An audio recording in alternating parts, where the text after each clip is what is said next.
1. I found some cheap train tickets to Luxembourg, and being the adventurous person I am, decided last minute to book them and go all by myself.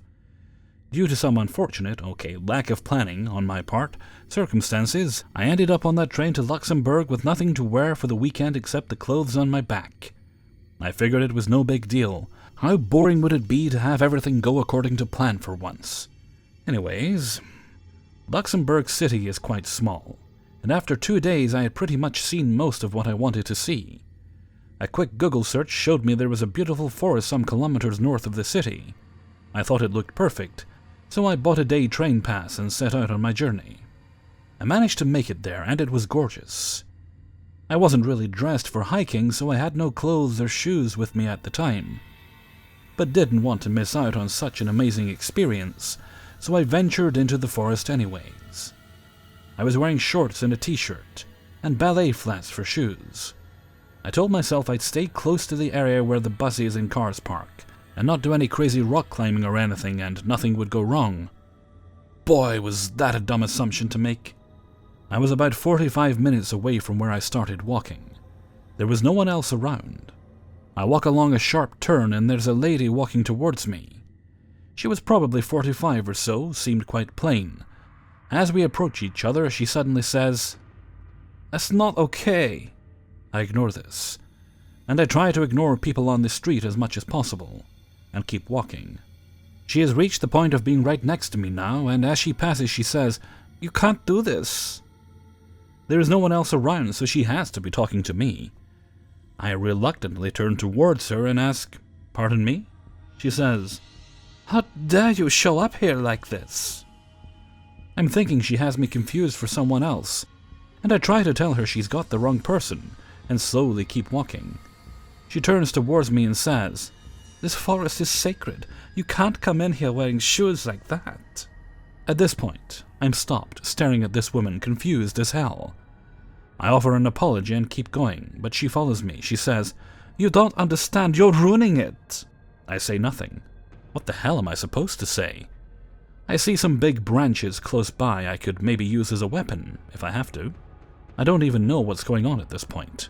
She is screaming now, repeating it is sacred, and my shoes are ruining the sacredness of the forest.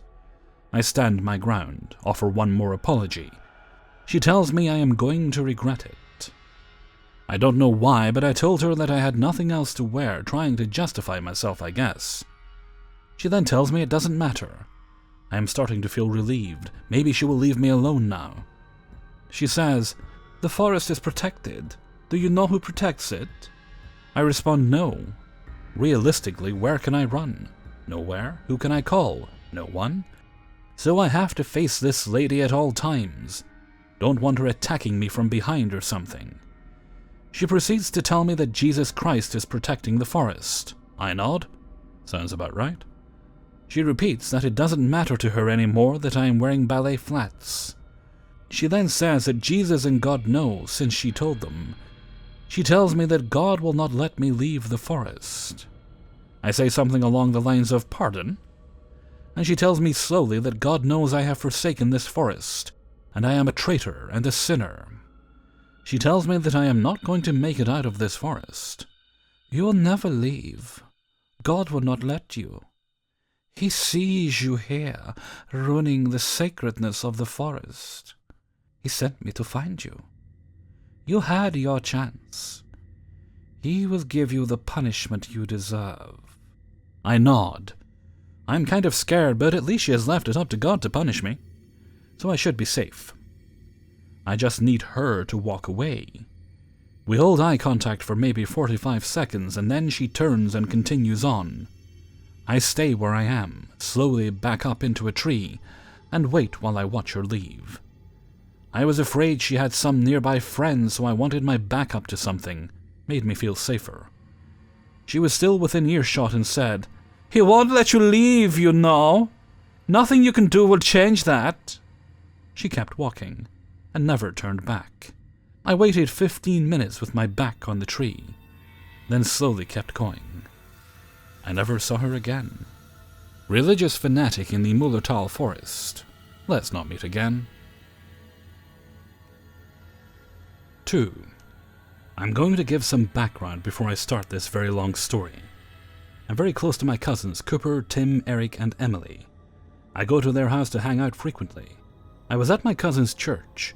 I was helping with the vacation Bible school at the time.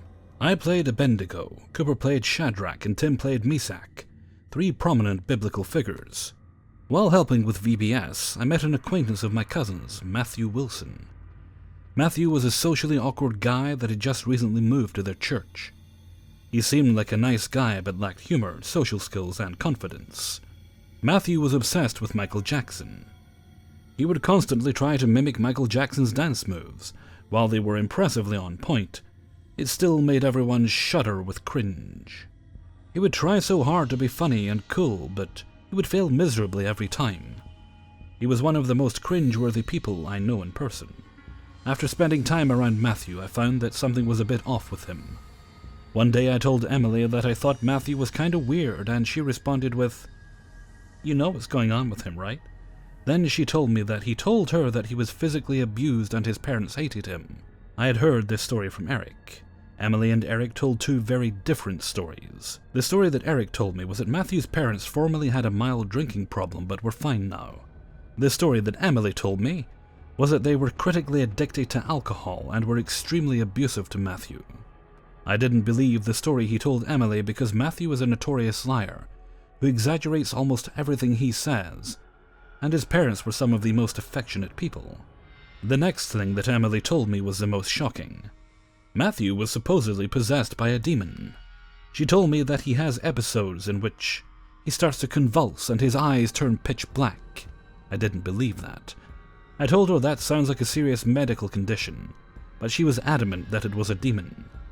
She said that he would develop a sickening smile every time it happened, and that she had witnessed it happen several times.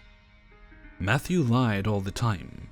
I thought he probably faked it, and she was just imagining the black eye part, or he had something severely wrong with him. Nothing really creepy popped up for a little while until about 3 weeks ago.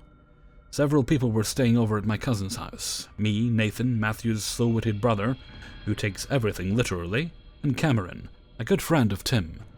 Matthew was quite social, actually. He was playing Smash Brothers and cracking jokes.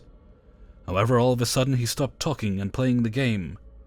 He abruptly stopped in the middle of a match and walked off blankly. He wasn't going to the bathroom to get something either.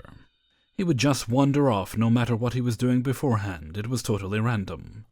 He didn't explain why he quit in the middle of the game, and didn't respond to any of our questions. He would have random spells of being blank and creepy.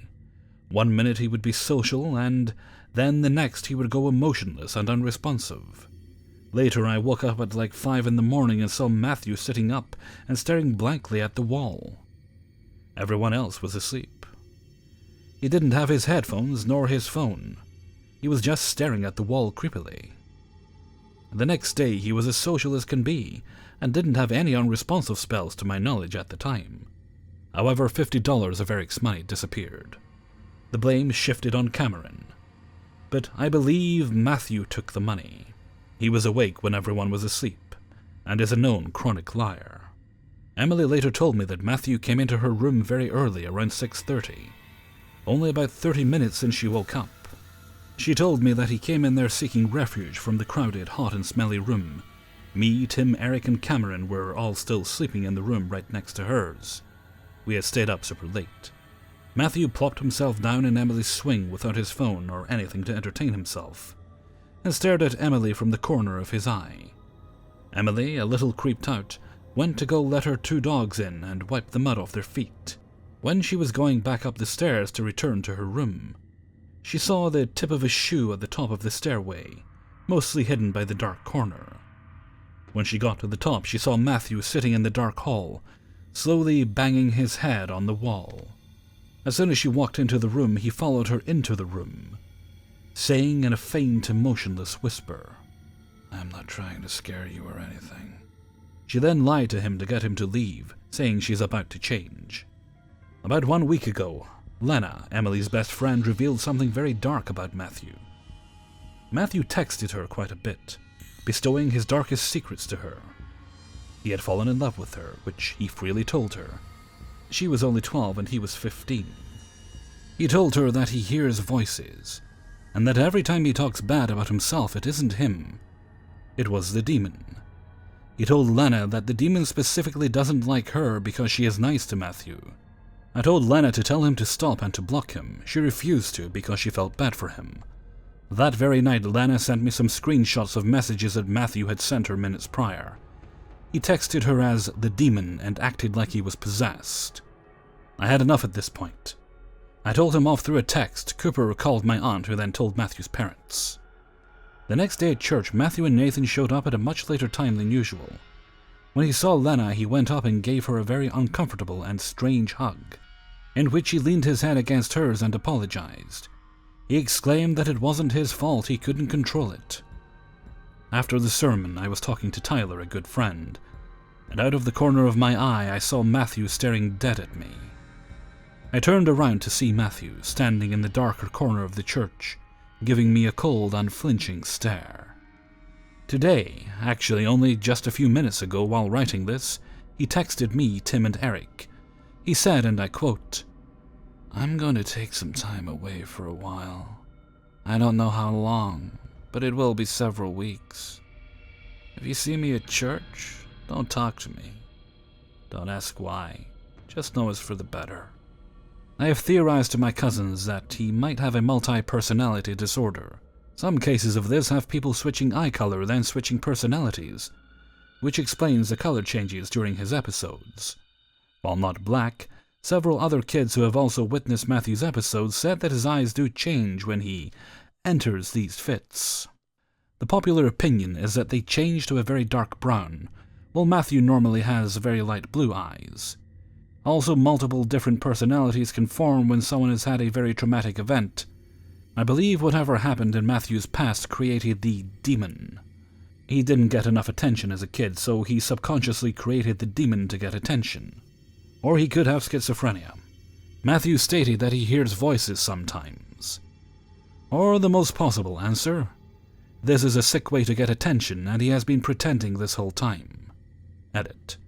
Matthew texted me today during school. He sent me a meme. He is very comfortable around us. He is starting to text Lena again. She is still very creeped out by him, though. He acts like nothing happened. I don't like to admit it, but I kind of hate him. I know he has problems, but he legitimately disgusts me. 3. I'm a bartender at a small dive bar in my hometown. The place is over 100 years old, and we're a cash-only spot with cheap booze and a lenient bar-buy-back policy. The clientele is generally older men and a few women, who are locals and hardcore regulars. I recognize almost every person who comes in the place, know about 75% on a first-name basis, and have only been here about 7 months.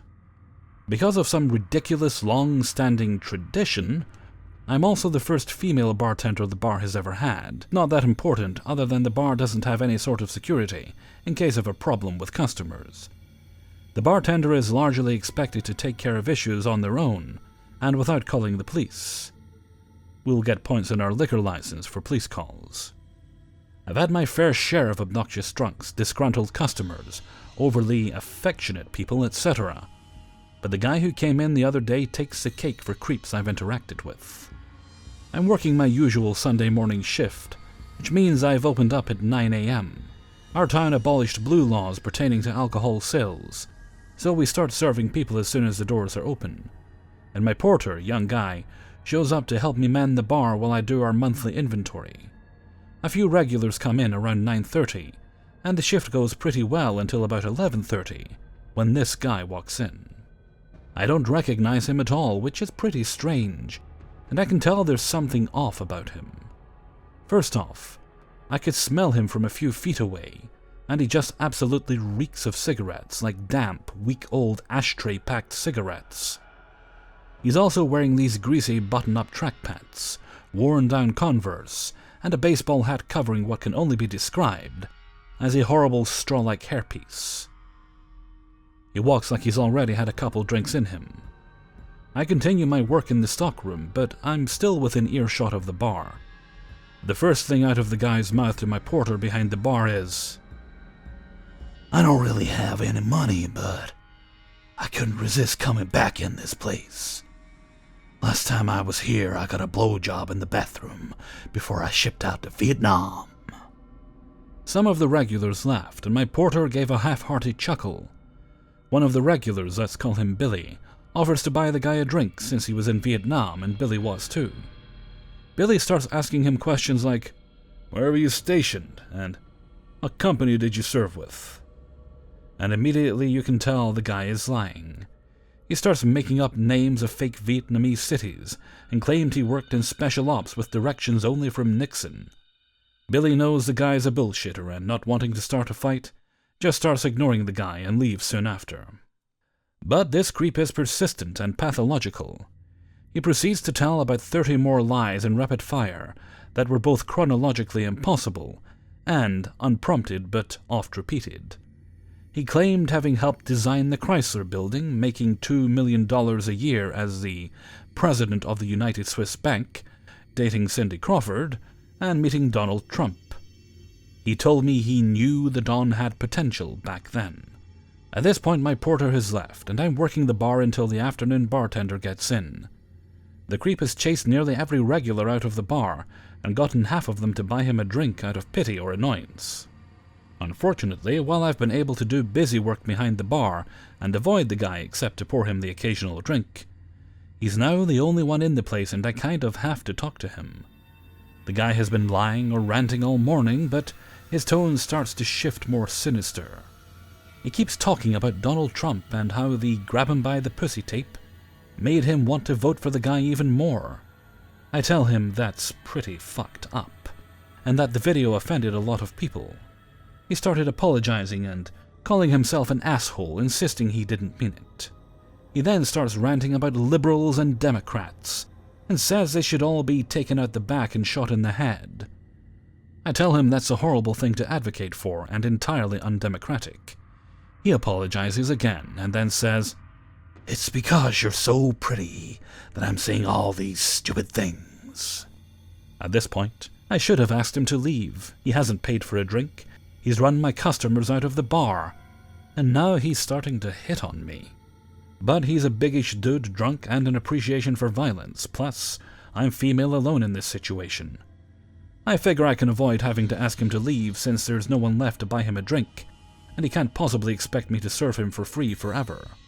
He'll get thirsty to move on to the next poor pub. Much to my chagrin, he pulled out a wet-looking $10 bill and asks for another scotch. I'm hesitant, but pour him one, because a sale's a sale at this place, so I've been taught again and again by my boss. He drinks and keeps telling me I'm beautiful, have such nice eyes, lips, etc. I'm respectable looking on my best days and maybe a solid 6 on bad days, so I'm not someone strangers compliment regularly. This guy is obliviously trying to be especially endearing in his own twisted mind. Then he says, "I'd like to kiss you." And I immediately reply, "Well, that's not going to happen." And he kind of angrily says, "I know that. I'm just kidding with you." Then he whispers really softly. I'm not 100% he said this. "There's other things I'd like to do with you." I'm definitely creeped out by this guy, and I'm close to asking him to leave and hoping he doesn't give me any actual trouble. But it's 12:45 and the afternoon bartender should be there by 1, so I think I can wait it out. He started talking about baseball and how he announced for the Yankees, so I'm keeping my fingers crossed that we've passed peak creep mode. Then I made the worst mistake. I needed to come out from behind the bar to draw up the chalkboard sign with our specials for the day, and I really wish I hadn't. Up until that point, I had been behind the bar, so there was a physical barrier between me and this guy. When I went to draw the sign, there wasn't any more. At first, he stayed at the bar, kind of muttering to himself, while I set up the chalkboard easel on one of the tables in the pool area. As I start drawing, I see this guy walking up to me in my peripheral. He's got his drink in hand and he's kind of wobbling towards me. He compliments my handwriting for the sign. I thank him, and he starts talking again about how pretty I am and what a nice body I have. I roll my eyes and just ignore the comments. Then all of a sudden he reaches out and puts his hand on my shoulder. At first I think he stumbled or trying to gain his balance. But then he starts rubbing my neck. It's not aggressive, just fucking uncomfortable and unasked for. I stepped away, telling him to stop, and ask what he thinks he's doing. Then he starts apologizing and making some excuse about pretty girls making him nervous. I ask him not to do it again, to please let me work, and then I turned back to the easel propped up on the table in front of me. I kept working for about 5 minutes when I hear him put his drink down on the table behind me and walk back up to where I'm standing. The next thing that happens only lasts about 10 seconds, but it feels like forever. I'm about to turn around and ask him to back up when he grabs me in a bear hug and leans against the table. I immediately tense up. My heart is racing and I can't gather my thoughts on what to do. All I can think is, what the fuck, what the fuck, what the fuck? I snap myself out of the shock, push myself back off the table and yell, what the fuck, man? He starts apologizing and muttering some bullshit excuse about something falling while I scream at him. Get the fuck out or I will call the police. The owners live upstairs and I'm going to alert them right now.